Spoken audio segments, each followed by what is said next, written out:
তোরে খোঁজ করছাম রাজনীতি কারে কয় আমি কই আসছিলাম না তুমি অল্প বুঝাইয়া দেওছে রাজনীতির বিষয়ে আমি তোরে এমন ভাবে বুঝামু যে এমন করে আর কেউ বুঝাই হারব না।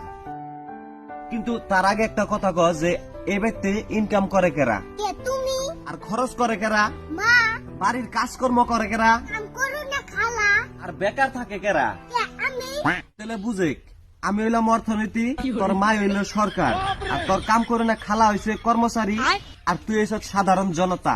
এটাই হইছে রাজনীতি। আচ্ছা আব্বা তাহলে হবো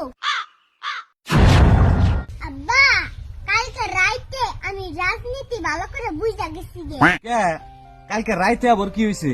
রাইতে বাইরে গেতে ডর করে দেখে ভাবছিলাম মারে ডাক দিমু যাই দিই মা ঘুম পাড়তাছে পরে ভাবলাম কাম করুন না খালারে ডাক দি যাইয়া দেখি তুমি আর খালা এক লগে হুইয়া রইছো আমি সায়া দেইতা আয়া পড়লাম এনে থেকে বুঝা গেল যে সরকার হুইয়া ঘুম পাড়তাছে অর্থনীতি কর্মচারীদের চুইসা খাইতাছে সাধারণ জনতা সায়া দেখতাছে কিন্তু কিছু করা হারতাছে না আর এটা হলো রাজনীতি।